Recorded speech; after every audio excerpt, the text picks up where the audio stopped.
Blueberries for Sal by Robert McCloskey.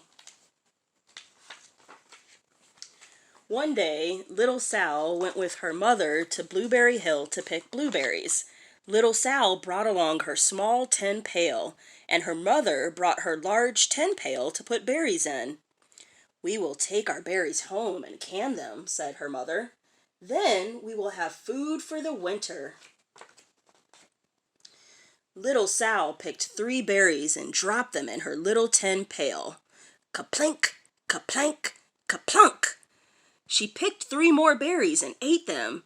Then she picked more berries and dropped 1 in the pail. Kaplunk! And the rest she ate. Then little Sal ate all 4 blueberries out of her pail. Her mother walked slowly through the bushes, picking blueberries as she went and putting them in her pail. Little Sal struggled along behind, picking blueberries and eating every single one.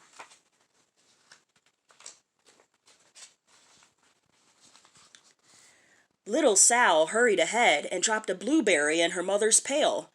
It didn't sound kaplink because the bottom of the pail was already covered with berries. She reached down inside to get her berry back. Though she really didn't mean to, she pulled out a large handful because there were so many blueberries right up close to the one she had put in.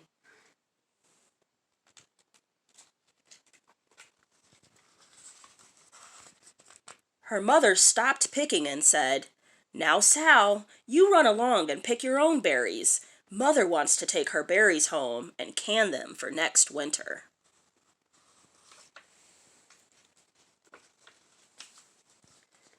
Her mother went back to picking, but little Sal, because her feet were tired of standing and walking, sat down in the middle of a large clump of bushes and ate blueberries.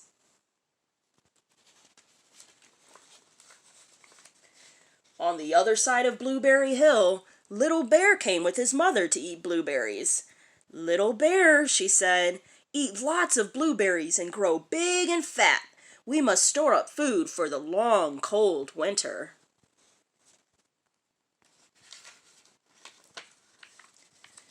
Little Bear followed behind his mother as she walked slowly through the bushes eating berries. Little Bear stopped now and then to eat berries. Then he had to hustle along to catch up.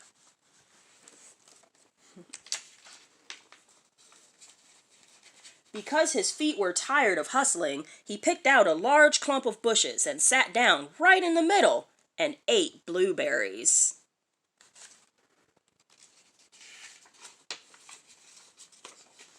Over on the other side of the hill, little Sal ate all of the berries she could reach from where she was sitting. Then she started out to find her mother.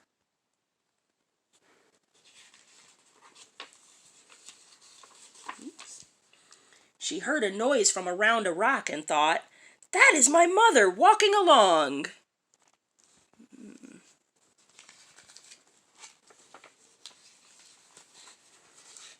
But it was a mother crow and her children, and they stopped eating berries and flew away, saying, "Caw, caw, caw."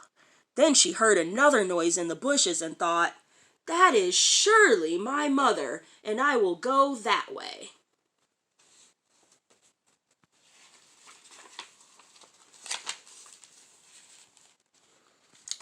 But it was Little Bear's mother instead. She was tramping along, eating berries and thinking about storing up food for the winter.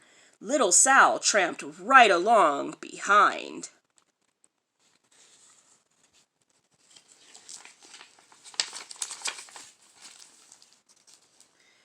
By this time, Little Bear had eaten all the berries he could reach without moving from his clump of bushes.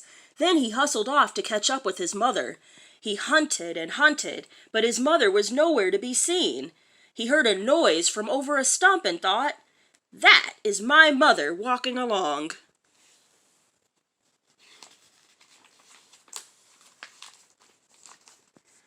But it was a mother partridge and her children. They stopped eating berries and hurried away.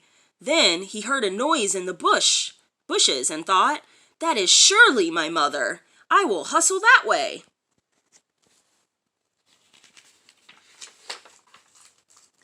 But it was little Sal's mother instead. She was walking along, picking berries and thinking about canning them for next winter. Little Bear hustled right along behind.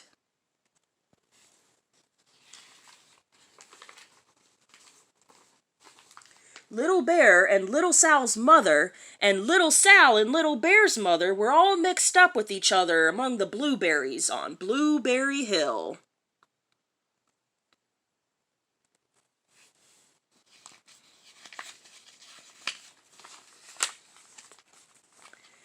Little Bear's mother heard Sal walking along behind and thought it was Little Bear, and she said, "Little Bear, munch, munch, eat all you gulp can possibly hold, swallow."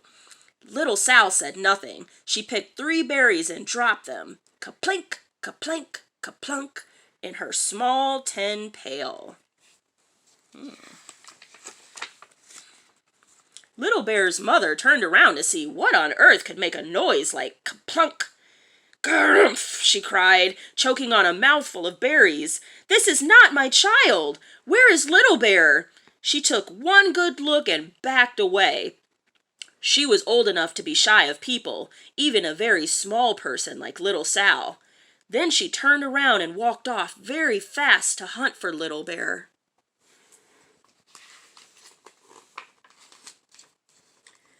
Little Sal's mother heard Little Bear tramping along behind and thought it was Little Sal. She kept right on picking and thinking about canning blueberries for next winter.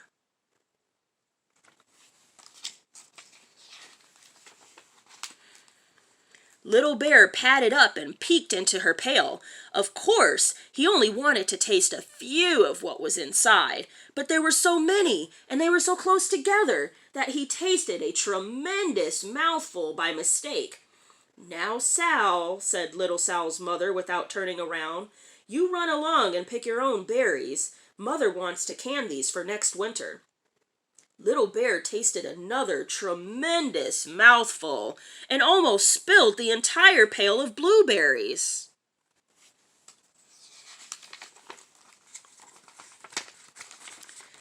Little Sal's mother turned around and gasped. "My goodness, you are not Little Sal! Where, oh, where is my child?" Little Bear just sat munching and swallowing and licking his lips. Little Sal's mother slowly backed away. She was old enough to be shy of bears, even very small bears like Little Bear. Then she turned and walked away quickly to look for Little Sal.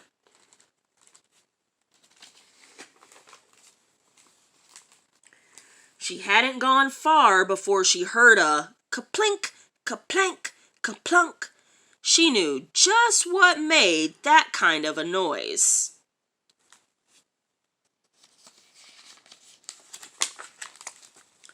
Little Bear's mother had not hunted very long before she heard a hustling sound that stopped now and then to munch and swallow. She knew just what made that kind of noise.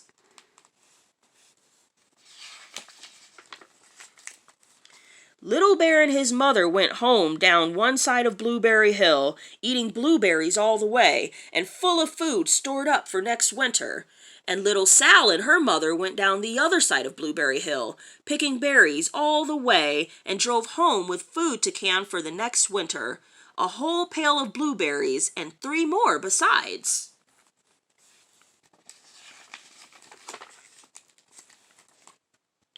The